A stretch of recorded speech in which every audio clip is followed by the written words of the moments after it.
going on, gamers? It's your boy Killer Like Mambo. But we about to be in the cover of darkness because I hear a lot of people hating on Pokemon Let's Go Pikachu and Let's Go Eevee. And basically, I'm just trying to clear up the air right now because I see a lot of people that's just hating on it, not really giving it necessarily a chance. And I'm like, this is gonna be a really good game. Like, I don't think necessarily this is for everybody though. Basically, I think to sum it up, I think this game is basically for people that are either very nostalgic for the first generation of Pokemon or is for newcomers. Like for the people that might have played Red, Blue, Gold, Silver, and then maybe they stopped at some point, this might not necessarily be for you. Because for gamers, some people they get tired of a certain series, or maybe they get burned out, or whatever the case may be. But basically, I see this series is basically a remake.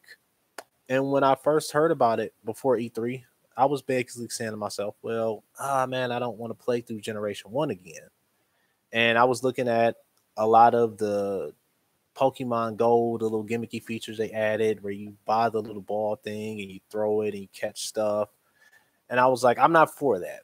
But as soon as I seen E3's presentation, I'm like, they basically explain you don't have to do any of those gimmicky details. You don't need any of that stuff. You don't have to throw the little ball thing that's an accessory. You don't have to do that. You don't have to do the Pokemon Go features. And I'm probably one of the biggest fans in the series, but I didn't play Pokemon Go. I didn't play the Snap series. I didn't play um, Mystery Dungeon or any of that. I played the straightforward main series ones. Gold, Silver, Yellow, basically Crystal, Blue, Green, Ruby, Sapphire, Emerald, Diamond, Platinum, Black, White, X, Y. I played the main ones, and I usually got the third pillar games too. And for a lot of people, they're saying, why can't that just be a new game? But there is a new game and coming out in 2019. But the issue right now is you have a Switch that has a lot of momentum. They had Zelda, they had Mario, they had Xenoblade, they had Fire Emblem. They had all these games, a lot of cool games. But you don't have a Pokemon game right now. And if you have to ask people to wait for 2019, it's not that they can't wait, but Pokemon is a big enough series to where there's people I know personally that's like, well, I'll get this next Nintendo device when Pokemon comes out. It's that big of a series. Like you could kind of deny it how you want, but it's the second or third greatest selling video game series all time. I think Call of Duty might have caught it, but Call of Duty's on everything. So basically, it's bigger than Zelda, it's bigger than Metroid. Obviously not bigger than Mario, but it's a humongous series. And I don't get why people are so against it. Like, well, I don't like these features. Like, there's a few things I didn't like. I'll probably mention those first. Like, I didn't like the fact that before you go into Brock's gym, you have to have a water type or grass type. To me, that was kind of trash because I'm like, I like the challenge of beating Brock with a fire type without the advantage. I want to have a disadvantage and still beat him because that's how I did it on Red. I beat him, and I remember my Charmander fucking burned his Onyx, and like that's how I got over. I think the first time I had, what was it? I had Pidgey, and I may have Pidgey, Rattata, and something else. Yeah, I had Pidgey, Rattata, and Charmander. That was my basic team when I fought Brock. I beat the Geodude, and basically I knew I couldn't take the Onyx head up. So what I did was I used Growl as many times on that Rattata as I on the Onyx, as many times I could do it. Weakened his attack down. He got knocked out. Then I used Pidgey. Kept throwing sand attack, kept dropping his accuracy. Eventually got knocked out. And then the Charmander, I used about I think the second Emperor really didn't do much damage, but it burned him. So now that attack dropped, plus his attack was cut in half from the times I hit him with Growl, plus he couldn't attack me. And that was how I got over. I had to outmaneuver him. Because I in that beginning I didn't play water types. I didn't use grass types. Like I just used what I liked. And that's how I am as a battler. And them, I think that kind of sucked having to do that, but it's not a big deal. I get over that quick. Then the other thing was making, I guess it's not bad that you can be a girl protagonist if you want, but the problem is now your rival who was Blue or Gary, he's kind of like a random guy now. That kind of sucks because now he's not that asshole guy. Like Gary used to be that guy. Like you got your ass kicked by him, and he had that little smirk on his face and be like, "Am I great or what?" I'll be like, "Man, I will beat your ass. Let's run it back." Like I hate that it's like a PC era friendly ass trainer. I'm like, no, man, we don't need that. Like I liked Gary a lot because of who he was, and I liked the rival trainer Silver from Golden State. That dude was awesome. Like he was like that dude. He just came out like I hate the weak. It doesn't matter if it's people, if it's Pokemon. Like Team Rocket, that goes for them too. Like they're only strong when they together. I'm gonna find them 1-on-1 and defeat them. And like I like those rivals that had that fiery personality. And since those two games, every other one, it was like a friendly rivalry, and then you battle them and they giving you berries and TMs. And I'm like, what the hell is this, man? You stop helping me, man. You're supposed to be trying to kick my ass. Like, why are you helping me? Like, I don't want you helping me. Like, that was always something that annoyed me personally as a gamer. I was like, man, like, no, do not hold my hand, Game Freak. Like, make this hard for me. That's what I wanted as a gamer, personally. But those were the only two real negative things that I really saw outside of the gimmicky Pokemon Go features, which you do not have to do. You don't have to use that little motion tracker thing. You don't have to throw the ball. Like you can basically see this as a retelling or complete remake of Generation 1, but it has, I would say, either Gen 7 features or a hybrid of what Gen 8 is going to be. So I guess it's kind of a measuring stick. Like you're not playing red and blue with the regular way it was. Because anybody that knows the series knows like the whether a move was physical or special was based on the type, not based on the move. So back then, if you had Alakazam with Thunder Punch, that was a special base move because electric was a special base type. And they changed that on Diamond and Pearl. So I'm assuming that's going to all carry over, at least from what I've seen from the features. So now if you have a move that's a punch, a kick, or a slap, or a chop, it's physical. If it's an energy move, it's special. And there are some moves that's kind of exception, but it's not going to be where Hyper Beam was physical, even though it's a normal type. Like it's going to be a special base Hyper Beam, as it should be, because it's an energy attack. Like, so I look at it like you're going to have the natures, you're going to have the abilities, you're going to have the EV train. Well, you really had the EV train since Gen 1, to be honest. Like, people didn't know about it. Like, I personally didn't know till like late Gold and Silver, early Ruby and Sapphire. But you're going to have the EV train. The berries are there. One of the features I liked a lot about the game was obviously weakening something made it easier to catch it. But now there's berries that do that. So not only do the berries maybe give you health in battle, and also, I mean, obviously they heal you and stuff like that, but now you throw a berry at a wild Pokemon, it makes it easier to catch it. And then you used to be able to mix the berries and give them goodies and stuff like that. And that was a good feature. Hopefully they bring that back from Ruby and Sapphire. That was a good feature to have.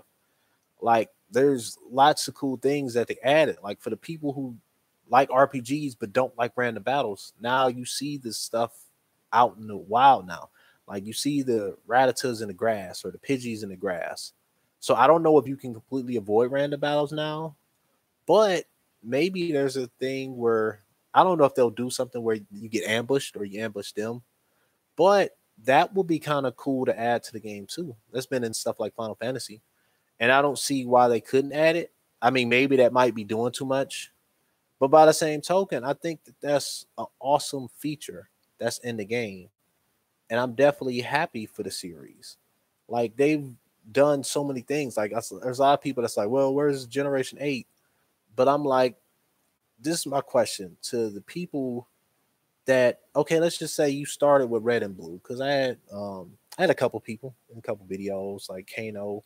The other day we were talking about it. I was like, when was the last time you played? And he said Pokemon Stadium. I'm like, okay, so the first one, the second, he said the first one. So just using that as example, not that it goes for everybody, but that was the original 151. Pokemon Go did the same thing. They did the original 151. Like, there's a lot of people that maybe were haters, maybe they just didn't like the series. Like, and then to be honest, the number got over 700 now. So if you're trying to get a new fan base, like the Switch has hit 18 million console sales already, or handheld or hybrid sales, whatever you want to call it. They've hit 18 million. They might be at 25 million by the time November rolls around. So I think it's easier to get them back into the series or to introduce them into the series by doing Generation 1. Like, I wasn't looking forward to Generation 1 again. I already played it twice. But by the same token, like, Nintendo knows what they're doing. They had that Treehouse event. They start playing the damn music, and I'm like, oh my goodness, I'm playing this nostalgia. And I'm really looking forward to getting back. And I'm just kind of like, oh man, like I just missed some of those battles. And the other thing too is when they remade Fire Red and Leaf Green, that was basically based on the sprites and the templates of Generation 3. So special and physical moves were still based on type. They didn't change that until Diamond and Pearl or Generation 4. So even they now, yeah, obviously you had natures and you had abilities and stuff, but before Generation 4, the metagame was different. Like, it was so different. Like, if you had, let's just say, a Gyarados, like Gyarados was awesome, had great physical power, water type, flying type, but the move set sucked because all water moves were special. So you couldn't throw Hydro Pump on him. It made no sense. You couldn't throw. He really didn't have any flying moves either. So, like, now you have a move like Waterfall, you have a move like Aqua Tail, you have a physical water move that you could give to take advantage of stats. What's going on, Jay? I'm just up here just making a video, or yeah, just making a video based on my interpretations of, yeah, I'm talking about Let's Go Pikachu. Yeah, I had to have an opinion about it, so I'm just going off of that, and I'm just talking about, like, not necessarily the history of it, but just what I'm looking at the third time playing Generation 1, because I don't know where you came in at, but the whole part about Gyarados, remember Fire Red Leaf Green, basically Gyarados was still, he didn't have that move pool.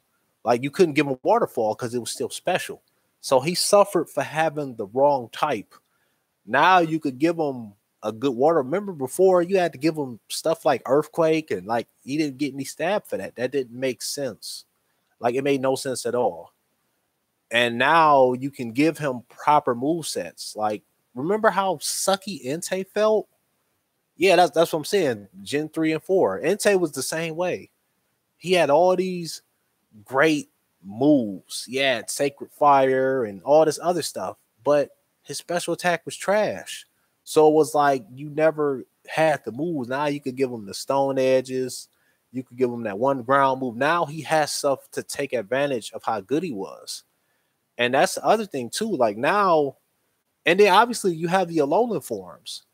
So you still have Marowak, you still have Executor, you still have the Sand Slash and the Alolan Ninetale. So you still have new stuff to add to the old. That's why I'm not gonna lie, like, my outlook changed when I saw E3. Because at that point I was like, this is a great thing. This will get people back into the series. And I made a wager with one of my friends, and everybody in the Gamer Section podcast. I made a wager. I said this game's going to get rated between the 80 and the 85, and it's going to sell 7 million units at least in 6 months. Like, yep, I agree. And I told him it would sell 7 million in 6 months. And everybody told me, like, what? 6 months? I'm like, dude, like, first off, Smash comes out the next month. Like, Pokemon's going to get at least 1 million or 2 million sales by itself. And then Smash, like you got that, and then you got Smash, and then on top of the fact that okay, we're not gonna do console war stuff, but we take it there for a little bit. Right now, Xbox and PlayStation don't have anything really big exclusive wise that's coming out this holiday. Like yes, there's 2K, there's Call of Duty, there's that kind of stuff. There's Battlefield and there's Forza in August, but there's no Gears coming out. There's no Halo. Last of Us isn't coming out. Death Stranding isn't coming out. Days Gone isn't coming out. This is Nintendo's holiday. Like if you're looking up something to get and you don't have a console right now or hybrid, and you're like, okay, I'm gonna get somebody something for Christmas. What's coming out? You could check off a lot of stuff on Xbox and on PlayStation, but those exclusives, they're coming out 2019. So that November, that December, I could easily see them having 25 million hybrid console handheld sales by the end. And Pokemon's going to lead the charge with that, and Smash is going to lead the charge with that. And remember, dude, we talked about this before too. Like, this is the first Pokemon series that had the console feel and handheld feel, because people were kind of bashing on the Gale of Darkness, the Pokemon stadiums, and they had full stories. They didn't have as much after game stuff to do, but they honestly had fully fleshed out stories. You leveled up, you had to do everything you had to do. The only difference now is if you want to play this game on your 70-inch TV, you can do that now, or if you want to take it on the go. So you have the best of both worlds. Now it's easy to put 300 hours in, because I usually play mine in portable. I'm not really doing it on the docked mode. But for people who like playing on the TV, you have that option to do that. And that's the thing. Like, people forget that most of those exclusives that came out on the Switch, like I think Mario sold like 10, the Zelda sold like 8, Mario Kart sold 6, Splatoon sold 6. And Pokemon is a bigger series than any of those games outside of Mario. Like if Zelda, and technically the Splatoon was a port of the Wii U, the Zelda was a port of the Wii U, and the Mario Kart was a port. So if 3 ports do 6 million minimum, you think a Pokemon game isn't going to do 6? It's easily going to do 6. And I was telling people, like, this is their series. Like, that's the second biggest series easily. Because to be honest, there's no video game series that I could think of that has 2 stores, one in Japan and one in New York, and then the one in New York's bigger than the one in Japan. Like I'm saying 6 on the low side. Like I'm saying 6 on the low side. No, actually, no, I said, yeah. Originally I said 7 in 6 months. That's what I'm saying. It could easily do that. I wouldn't be shocked if it does 10, because to be honest, if you look at where the Switch is, 18 million, a lot of these, like basically the Mario, that's sold 10. So that's about over 50% of the install base bought that. Like, that's a crazy attachment rate.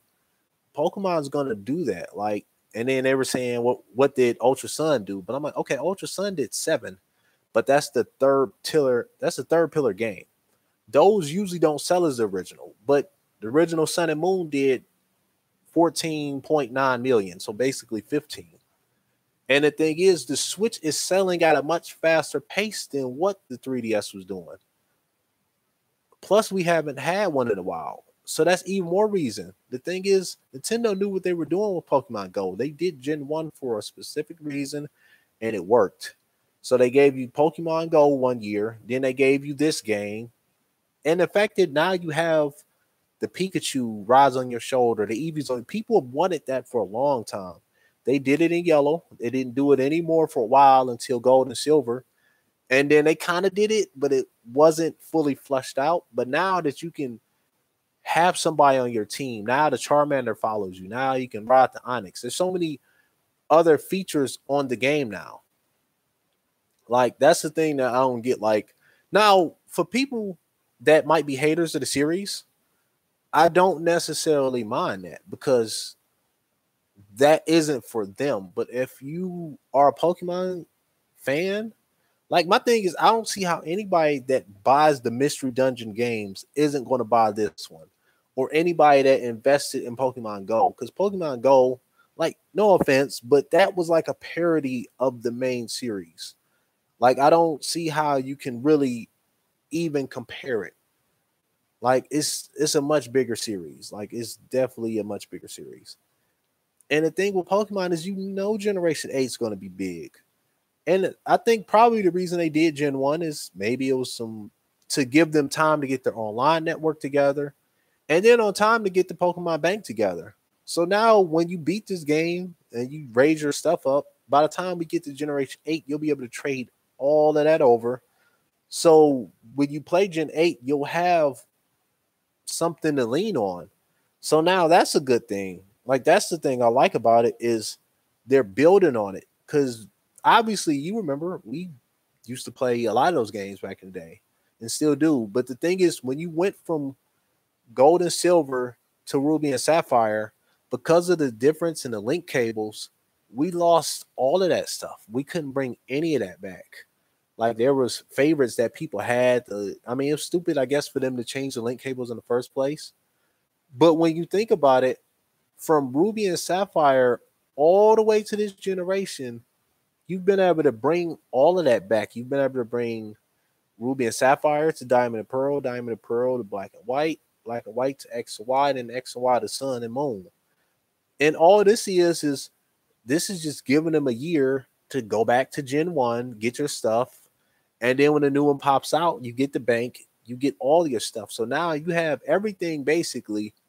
And it technically is really from Generation 1 too, because if you've beaten the Fire Reds and Leaf Greens, then you have everything. And then Heart Gold. So really you have everything from Gen 1. And this is just for the people to really get back into the series. And the thing is, I don't think it's going to sell as well as the Generation 8 game, but that's because obviously we know this game's coming out late 2019 when they do the actual Generation 8 game. And the Switch could be at 30 million by the end, to be honest. It wouldn't shock me if they went to 30 million by that point in time. But they could be at 25 potentially by the end of this year. So, I mean, the thing is, I see it being a good thing. Like, I think there's some people that just don't like turn-based combat, especially in this era of gaming. Like, they're too caught up in seeing Kingdom Hearts. They've seen too many of the Tales games. I'm not saying any of these are bad games, but just because somebody does something different doesn't mean that the tried and true method isn't a good thing, because Fire Emblem is still turn-based. Pokemon is still turn-based. There's some formats that just work. That's the thing. Like, it's crazy, man. Like, and the thing is, now is no shortcuts to battling. Like, you hit the nail right on the head. There's no shortcuts to battling. Like, now you have to EV train. Red and blue people just gave their stuff. They just gave calciums and zincs and all of that to their Pokemon. Thought they were doing no. Like, as soon as this starts, you got to battle. Like, yeah, you can be casual, but once you hit that Wi-Fi button and you trying to battle online, oh, you better have your shit together. You better EV train. You better have bread stuff together. You better hope to the gaming gods that you didn't found that Poker's virus, because if you didn't and you're not training right, you'll get exposed. Like, they're bringing in the casuals, but it's a hard reset on the series, and now it's hardcore. That's the thing. This is such a big series, and I think the only reason I wasn't sold on it when they announced it pre E3 was because I thought this was the actual Pokemon they were announcing, and I wasn't happy about that. But now I look at this as a stopgap. I'm not mad at it. Like, they've been doing remakes, like Fire Red, Leaf Green. That was a remake. It was good to have it, and they did it for a reason, because you couldn't get your old stuff. And then Heart Gold and Soul Silver, the exact same reason, because you couldn't get your gold and silver stuff back, and it was a nostalgic series, and those were two of their higher selling series at the time. So now, granted, technically, this is the third time going on Generation 1, but just a history lesson on gaming, there's a ton of people happy as hell about the Resident Evil 2 remake, and I'm definitely one of them. And there's not a reason people should be happy about it. Because, I mean, just this generation, they did the remaster slash remake of Halo Master Chief Collection. Gears of War 4 had a complete remake. Last of Us, they had a remaster. That was just a spit shine and up in resolution. They did that. They did a remaster of Uncharted Collection. They did a remaster of God of War. All three of those were pretty much spit shines. There was a remake of Ratchet and Clank. There was a remake of Crash. Like, this isn't anything new, and it works for gaming. Like, that's the thing I don't get. Like, Metal Gear Solid, that game got remade on the GameCube. Like, I wouldn't be shocked if Metal Gear Solid 4 had a remake. I mean, it probably won't at this point, but I think when you do remakes, when you don't have any games, I think that's when it's a negative. But the thing is, you can't say the Switch doesn't have any stuff coming out. Because to be honest, just this year, we know about the DLC for Xenoblade, which is good. The Fire Emblem's coming out this year. Then you have the Pokemon game. Then you have the Smash Brothers game. And you know Metroid's coming out next year, Metroid Prime 4. And then Bayonetta 3 is coming out next year after that. It's probably going to be a Yoshi or something like that. So there's games on the horizon on top of the indies, on top of the Fortnites and stuff like that, and probably Call of Duty from what I've been hearing as far as rumors. So there's a lot of good stuff on the horizon. It's not like there's like, well, we don't have games. And yeah, do I remember you told me you were on the fence about it. And the thing is, you probably saw at E3, they have the competitive side of the game. So that's the thing. Like, they didn't casualize it the same way they did Pokemon Go. Pokemon Go was a great idea. But for me, it was just being casual. It was just, okay, they're going to just kind of do the little gimmick thing with it. But this one, it has the gimmicky features of Pokemon Go, but it still has the core game, the core story, the core hardcore battling aspect of it, the hardcore aspect of going to the Safari Zone. That shit wasn't easy. The hardcore side of catching everything. And then if you get that little ball, you get the eevee. And to be honest, I'm probably going to get it. I don't want to spend $30 basically for Mew. But at the end of the day, you really, back in the day, you couldn't get Mew legally. And it sucked the prospect of buying it for $30 to get Mew. But at the same time, it's like, well, I mean, I've seen people spend thousands and hundreds of dollars on games like League of Legends, and people been whales on some of these online only games. So I mean, it's not a stretch, it's not a bad thing, and this probably will be a $60 game. But by the same token, how good it looks, like, it looks close to the anime as far as the look of it. Like, it's never gonna have an uber realistic look to the game. I don't expect that to happen.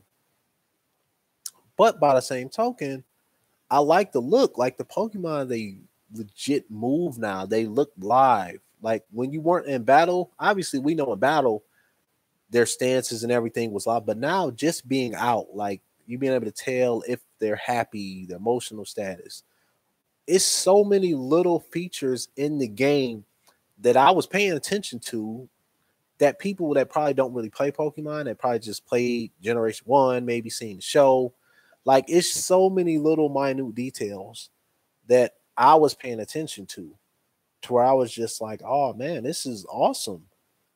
And sometimes going back to a series is a good thing. Like, as far as remakes, if there was a Tenchu remake, I would honestly play that. Like, I know there's a lot of people that would be happy if there was a Siphon Filter remake or reboot, or if there was a reboot for Star Wars Knights of the Old Republic, or I could just go on and on with games. There's plenty of games that people would be happy for. And a lot of those I would be happy for. But it's just, I think there's so many people that's just kind of like, well, it's gimmicky. They didn't add new stuff. And I'm like, but they did add new stuff. And the thing is, it's hard to say they didn't. It's for the people that say they didn't add new stuff. If you haven't been playing the series, how do you know what's changed? Because to be honest, that's like me saying Madden doesn't change, but if I haven't played Madden in, let's just say before 18, the last one I played was 11. There's definitely engine changes, there's physical changes to the mechanics and the physics of how it works. There's definitely changes. Now, if you're going from each game sometimes, then maybe you can't change, you can't tell the difference. But to be honest, if you're playing the series, you can tell. Like, to be honest, okay, if we see somebody have a random online battle from, let's just say, one's from Gen 6, one's from Gen 7, one's from Gen 5. Outside of graphics, we can tell right away which game that is. Automatically, we could tell. Like, even sometimes if it's even if it's something that inside the metagame is the same, I can tell, and I personally know you can tell. Like, it's not really hard. But I think there's a lot of people that did not really play the series that much. Like, they just played a few games, or maybe I've heard so many people, well, I stopped after Gold and Silver, I stopped after Diamond and Pearl, I stopped after Black and White. So I'm like, you're not even noticing certain stuff in the game. Like, I think that's the thing that people are just counting it out right away without really even giving it a shot.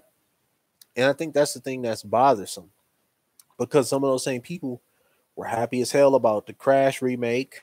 And, like, to be honest, I was happy about it. I was happy about the Gears of War Ultimate remake. I was happy about what they did with Halo 2 as far as the look inside of the Master Chief Collection. I'm pretty sure there were people that were happy about the remaster of Final Fantasy X because I bought it. I bought the remaster of Final Fantasy 9. I'm pretty sure there were people that were happy about the million remakes of Kingdom Hearts. All those decimal point games that were basically remasters of either Game Boy Advance or DS or 3DS games. And I think that's the thing that's bothering. It's like, if somebody's gonna remake it, just let them have that. And yeah, you're right. People skip generations, and that's the thing. And I remember a couple guys in the podcast, they were asking me, like, was I super hardcore in the series? I'm like, I haven't seen every series of the anime, but I've seen probably 18 of the 20 movies, I think, and I've read most of the mangas. So I would say I'm pretty hardcore. I played the trading card game. I didn't like Snap. I didn't like Mystery Dungeon, but I pretty much play every one of the main series games, and I usually get both versions. Lately, I haven't. For Generation 7, I didn't, but Generation 6, I had both games. Generation 5, I had. I would say from 6 all the way down to 1, I had both games, and probably the third game too. So I don't think my fanhood of the series can be questioned on any level. Like, when it came to singles battles, doubles, triples, rotations, certain types, I was about all of that. Like, and people know that. Well, at least the people that watch any of my content, anybody that watch my mixer streams, anybody that's seen any of these videos knows that I'm about Pokemon. Like, I'll definitely have a capture card, and I'd definitely be streaming that Pokemon by the time that comes out. Like, I'm definitely excited. I'm more excited about the Generation 8 game, but to me, this is the test drive. This is laying the groundwork for what's going to be on Generation 8. And I'm happy for that. Like, that's the thing that excites me. I guess I would say it was the same way for when the Halo Master Chief Collection came out, and you were able to push the select button and see the difference in the visuals between the original Xbox version game and the Xbox One version. Like, the visuals were night and day. So when I looked at it, it was like, okay, Halo 2 wasn't my favorite game, but by the same token, I loved what they did with the look, and that mentally prepared me for what was going to happen with 5. And then 5 graphically looked very, very good and stuff like that. So sometimes, especially in the new generation, they've still been in a year. That's the crazy part. This is a year, a little more than a year. So, I mean, to be honest, they've got out a Zelda, they got out a Mario. Well, really two more. Well, can't even say two, because they had the Mario Odyssey, they had the Rabbits one that Ubisoft developed, they had Mario Kart, they have the tennis out now, they have Zelda, they have Xenoblade, they have Dynasty Warriors Fire Emblem. Then they have the legit standard series Fire Emblem this year. Then Smash Brothers. Like, they've done a good job, but it doesn't sound like this is some rushed idea that they just drew out for no reason. And that's the thing I'm excited about for this series. Is it's kind of like you get to go back to generation one where it started before you go to the future. And I think that's a good thing because sometimes before a new game comes out, I'll play the old one. Like when Microsoft announced Ori and the Will of the Wisp, I was like, some point this year, I got to go back and play Ori and Blind Forest. I got to. And the same thing for the Cuphead DLC. I gotta play through it again. Like that's just how I am as a gamer. And I'm trying to get through these Resident Evil games before Resident Evil 2 comes out.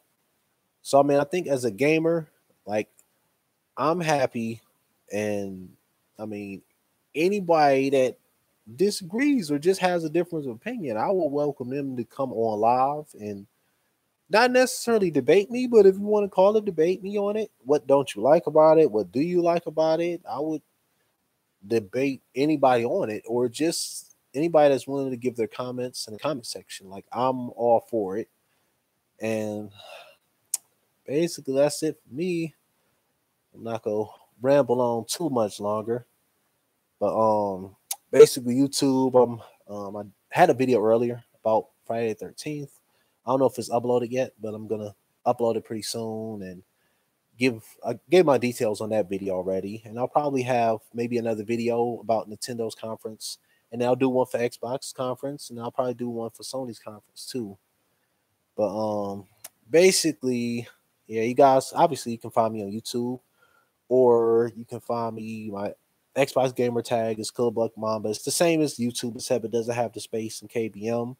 And then you can find me on Mixer also, because I stream there all the time. And obviously, when I get a capture card, I'll stream more of my Switch stuff, and I stream a lot of Xbox stuff. And if I ever get a PS4 again, I'll probably stream that, and hopefully, I'll stream some 3DS stuff too. But I don't know. I'll catch you gamers later. I'll definitely have another video probably in a week or so, maybe a few days, depending on how it feels. Because definitely ready to start back making videos. I haven't been on my grind as far as video. I've been doing a lot of streams, but I haven't been doing a lot of grinding as far as like the live streams. And I'm definitely going to keep up with that and doing little videos. But till then, peace, gamers.